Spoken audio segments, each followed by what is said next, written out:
अनिष्ट शंका। कहानी मुंशी प्रेमचंद। चांदनी रात समीर के सुखद झोंके सुरम्य उद्यान। कुंवर अमरनाथ अपनी विस्तीर्ण छत पर लेटे हुए मनोरमा से कह रहे थे, तुम घबराओ नहीं, मैं जल्द आऊँगा। मनोरमा ने उनकी ओर कातर नेत्रों से देखकर कहा, मुझे क्यों नहीं लेते चलते? अमरनाथ, तुम्हें वहाँ कष्ट होगा, मैं कभी यहाँ रहूँगा, कभी वहाँ, सारे दिन मारा मारा फिरूँगा। पहाड़ी देश है, जंगल और बीहड़ के सिवा बस्ती का कोसों पता नहीं है। उन पर भयंकर पशुओं का भय, तुमसे यह तकलीफ़ें न सही जाएंगी। मनोरमा, तुम भी तो इन तकलीफ़ों के आदी नहीं हो। अमरनाथ, मैं पुरुष हूँ, आवश्यकता पड़ने पर सभी तकलीफ़ों का सामना कर सकता हूँ। मनोरमा गर्व से, मैं भी स्त्री हूँ, आवश्यकता पड़ने पर आग में कूद सकती हूँ। स्त्रियों की कोमलता पुरुषों की काव्य कल्पना है। उनमें शारीरिक सामर्थ्य चाहे न हो, पर उनमें यह धैर्य और साहस है जिस पर काल की दुश्चिंताओं का जरा भी असर नहीं होता।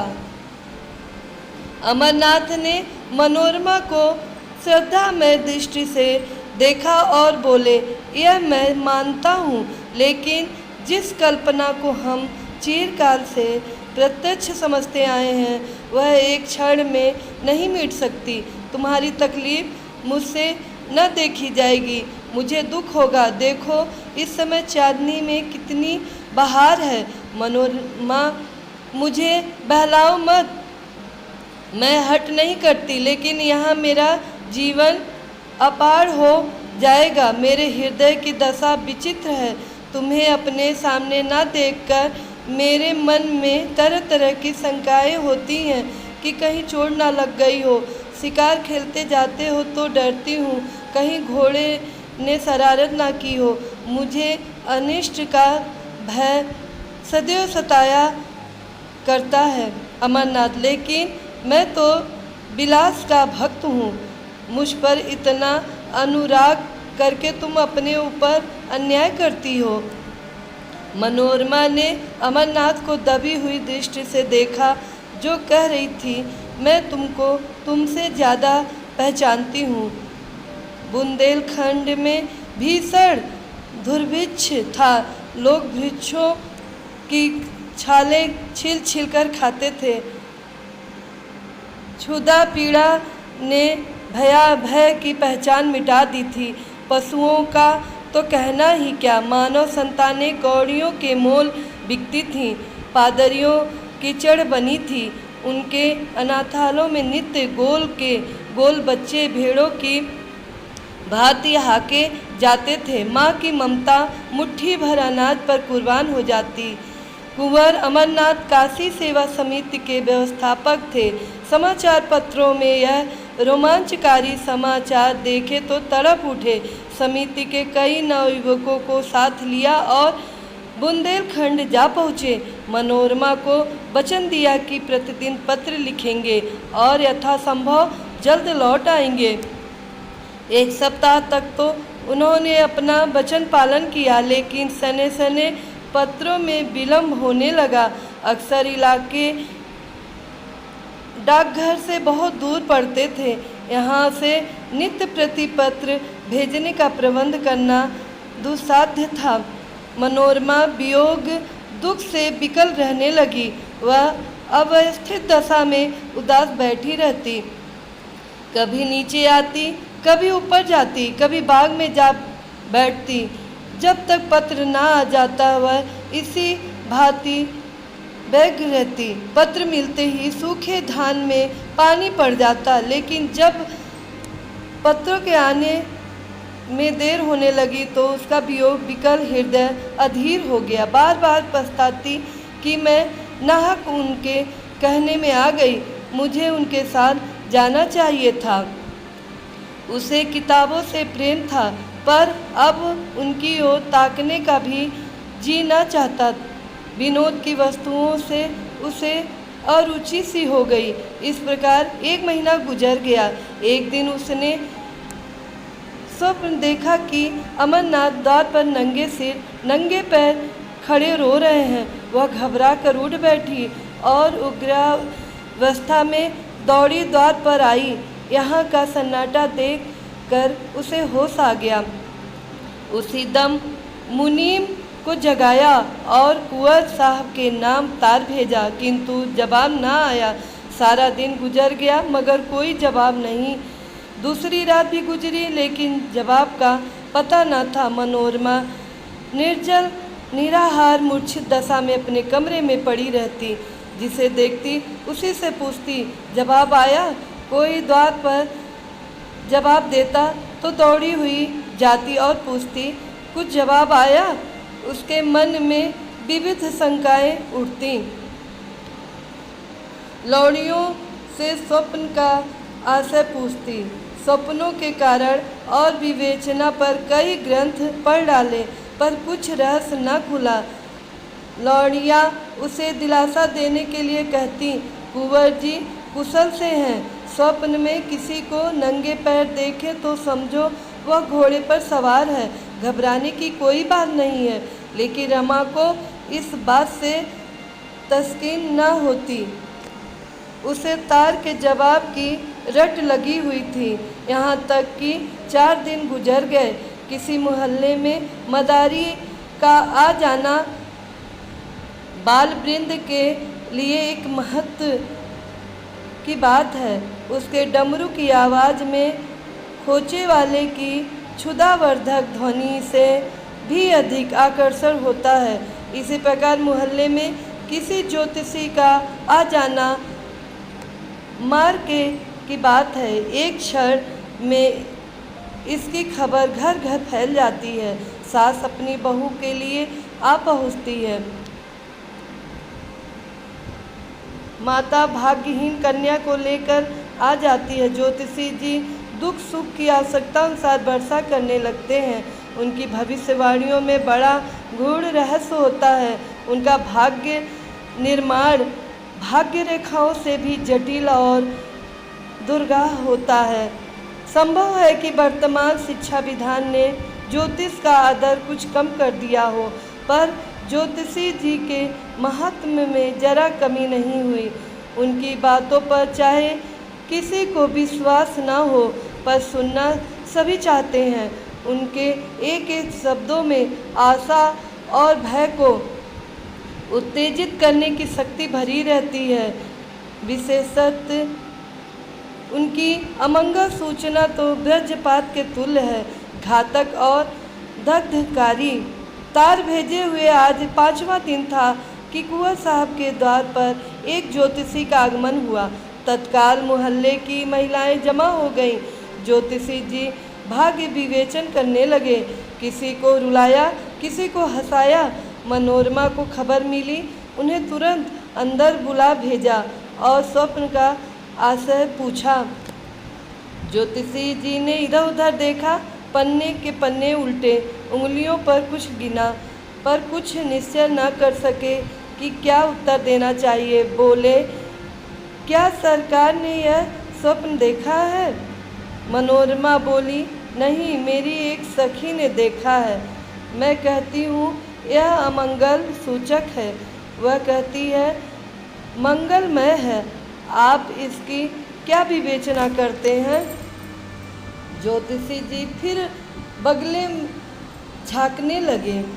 उन्हें अमरनाथ की यात्रा का हाल न मालूम था और न इतनी मोहलत ही मिली थी कि यहाँ आने के पूर्व वह अवस्था ज्ञान प्राप्त कर लेते, जो अनुमान के साथ मिलकर जनता में ज्योतिष के नाम से प्रसिद्ध है। जो प्रश्न पूछा था उसका भी कुछ सूत्र सूचक उत्तर न मिला। निराश होकर मनोरमा के समर्थन करने ही में अपना कल्याण देखा। बोले, सरकार जो कहती हैं वही सत्य है।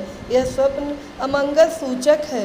मनोरमा खड़ी सितार के तार की भांति थर थर कांपने लगी। ज्योतिषी जी ने उस अमंगल का उद्घाटन करते हुए कहा, उनके पति पर कोई महान संकट आने वाला है, उनका घर नाश हो जाएगा, वह देश विदेश मारे मारे फिरेंगे। मनोरमा ने दीवार का सहारा लेकर कहा, भगवान मेरी रक्षा करो, और मूर्छित होकर जमीन पर गिर पड़ी। ज्योतिषी जी अब चेते, समझ गए कि बड़ा धोखा खाया। आश्वासन देने लगे, आप कुछ चिंता ना करें, मैं उस संकट का निवारण कर सकता हूँ। मुझे एक बकरा, कुछ लौंग और कच्चा धागा मंगा दें। जब कुंवर जी के यहाँ से कुशल समाचार आ जाए तो जो दक्षिणा चाहे दे दें। काम कठिन है पर भगवान की दया से असाध्य नहीं। सरकार देखे, मुझे बड़े बड़े हाकिमों ने सर्टिफिकेट दिए हैं। अभी डिप्टी साहब की कन्या बीमार थी, डॉक्टरों ने जवाब दे दिया था। मैंने यंत्र किया, बैठे बैठे आंखें खुल गईं। कल की बात है, सेठ चंदूलाल के यहाँ से रोकड़ की एक थैली उड़ गई थी, कुछ पता न चलता था। मैंने सगुन विचारा और बात की, बात में चोर पकड़ लिया। उनके मुनीम का काम था। थैली ज्यों की त्यों निकल आई। ज्योतिषी जी तो अपनी सिद्धियों की सराहना कर रहे थे और मनोरमा अचेत पड़ी हुई थी। अकस्मात वह उठ बैठी, मुनीम को बुलाकर कहा, यात्रा की तैयारी करो, मैं शाम की गाड़ी से बुंदेलखंड जाऊंगी। मनोरमा ने स्टेशन पर आकर अमरनाथ को तार दिया, मैं आ रही हूँ। उनके अंतिम पत्र से ज्ञात हुआ था कि वह कबरई में है। कबरई का टिकट लिया, लेकिन कई दिनों से जागरण कर रही थी। गाड़ी पर बैठते ही नींद आ गई और नींद आते ही अनिष्ट शंका ने एक भीषण स्वप्न का रूप धारण कर लिया।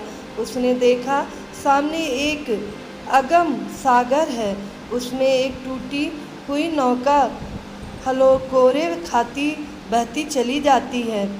उस पर ना कोई मल्लाह, ना पाल, ना डाढ़े। तरंगे उसे कभी ऊपर ले जाती, कभी नीचे। सहसा उस पर एक मनुष्य दृष्टि गोचर हुआ। यह अमरनाथ थे, नंगे सिर, नंगे पैर, आंखों से आंसू बहाते हुए। मनोरमा थर थर काँप रही थी। जान पड़ता था नौका अब डूबी और अब डूबी। उसने जोर से चीख मारी और जाग पड़ी। शरीर पसीने से तर था, छाती धड़क रही थी। वह तुरंत उठ बैठी, हाथ मुंह धोया और इसका इरादा किया, अब ना सोऊंगी। हाँ, कितना भयावह दृश्य था। परम पिता, अब तुम्हारा ही भरोसा है, उनकी रक्षा करो। उसने खिड़की से सिर निकाल कर देखा, आकाश पर तारागण दौड़ रहे थे। घड़ी देखी, 12 बजे थे। उसको आश्चर्य हुआ, मैं इतनी देर तक सोई, अभी तो एक झपकी भी पूरी ना होने पाई। उसने एक पुस्तक उठा ली और विचारों को एकाग्र कर पढ़ने लगी। इतने में प्रयाग आ पहुंचा। गाड़ी बदली, उसने फिर किताब खोली और उच्च स्वर से पढ़ने लगी, लेकिन कई दिनों की जगी आंखें इच्छा के अधीन नहीं होती। बैठे बैठे झपकियां लेने लगी, आंखें बंद हो गईं और एक दूसरा दृश्य सामने उपस्थित हो गया। उसने देखा, आकाश से मिला हुआ एक पर्वत शिखर है। उसके ऊपर के वृक्ष छोटे छोटे पौधों के सदृश दिखाई देते हैं। श्याम बड़ घटाएं छाई हुई हैं। बिजली इतने जोर से कड़कती है कि कान के पर्दे फटे जाते हैं। कभी यहाँ गिरती है, कभी वहाँ। शिखर पर एक मनुष्य नंगे सिर बैठा हुआ है। उसकी आँखों का अश्रु प्रभाव साफ दिख रहा है। मनोरमा दहल उठी। यह अमरनाथ थे। वह पर्वत शिखर से उतरना चाहते थे, लेकिन मार्ग न मिलता था। भय से उनका मुखवड़ सुन्न हो रहा था। अकस्मात एक बार बिजली का भयंकर नाद सुनाई दिया। एक ज्वाला सी दिखाई दी और अमरनाथ अदृश्य हो गए। मनोरमा ने फिर चीख मारी और जाग पड़ी। उसका हृदय बासों उछल रहा था, मस्तिष्क चक्कर खाता था। जागते ही उसकी आंखों में जल प्रवाह होने लगा। वह उठ खड़ी हुई और कर जोड़कर ईश्वर से विनय करने लगी। ईश्वर, मुझे ऐसे बुरे बुरे स्वप्न दिखाई दे रहे हैं, न जाने उन पर क्या बीत रही है। तुम दीनों के बंधु हो, मुझ पर दया करो। मुझे धन और संपत्ति की इच्छा नहीं है। मैं झोपड़ी में खुश रहूंगी। मैं केवल उनकी शुभकामना चाहती हूँ। मेरी इतनी प्रार्थना स्वीकार करो। वह फिर अपनी जगह पर बैठ गई। अरुणोदय की मनोरम छटा और शीतल सुखद समीर ने उसे आकर्षित कर लिया। उसे संतोष हुआ, किसी तरह रात कट गई। अब तो नींद ना आएगी। पर्वतों से मनोहर दृश्य दिखाई देने लगे। कहीं पहाड़ियों पर भेड़ों के गल्ले, कहीं पहाड़ियों के दामन में मृगों के झुंड, कहीं कमल के फूलों से लहराते सागर।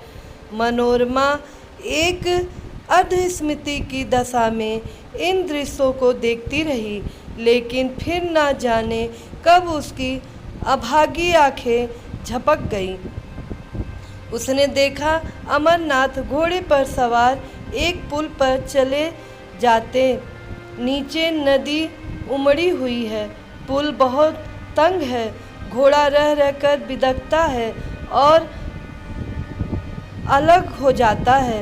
मनोरमा के हाथ पांव फूल गए। वह उच्च स्वर से चिल्ला चिल्ला कर कहने लगी, घोड़े से उतर पड़ो, घोड़े से उतर पड़ो। यह कहते हुए वह उनकी तरफ झपटी। आंखें खुल गईं। गाड़ी किसी स्टेशन के प्लेटफार्म से सनसनाती चली जाती थी। अमरनाथ नंगे सिर नंगे पैर प्लेटफार्म पर खड़े थे। मनोरमा की आंखों में अभी तक वही भयंकर स्वप्न समाया हुआ था। कुंवर को देखकर उसे भय हुआ कि वह घोड़े से गिर पड़े और नीचे नदी में फिसलना चाहते हैं। उसने तुरंत उन्हें पकड़ने के लिए हाथ फैलाया और जब उन्हें न पा सकी तो उसी सुसुप्तावस्था में उसने गाड़ी का द्वार खोला और कुंवर साहब की ओर हाथ फैलाए हुए गाड़ी के बाहर निकल आई।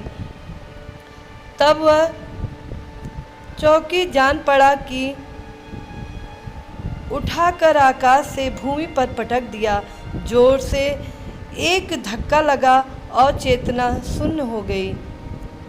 वह कबरई का स्टेशन था। अमरनाथ तार पाकर स्टेशन पर आए थे, मगर यह डाक थी, वहाँ ना ठहरती थी। मनोरमा को हाथ फैलाए गाड़ी से गिरते देखकर वह हा हा करते हुए लपके, लेकिन कर्मलेख पूरा हो चुका था। मनोरमा प्रेम वेदी पर बलिदान हो चुकी थी। इसके तीसरे दिन वह नंगे सिर नंगे पैर भग्न हृदय घर पहुँचे। मनोरमा का स्वप्न सच्चा हुआ। उस प्रेम विहीन स्थान में अब कौन रहता है। उन्होंने अपनी संपूर्ण संपत्ति काशी सेवा समिति को प्रदान कर दी और अब नंगे सिर नंगे पैर विरक्त दशा में देश विदेश घूमते रहते। ज्योतिषी जी की विवेचना भी चरितार्थ हो गई। मित्रों, आप सबको कहानी पसंद आई हो तो लाइक करें, कमेंट करें, ज़्यादा से ज़्यादा शेयर करें और हमारे चैनल को सब्सक्राइब करें। साथ में बेल आइकन बटन को प्रेस करें ताकि हमारे नए वीडियो का नोटिफिकेशन आप तक सबसे पहले पहुँचे। धन्यवाद।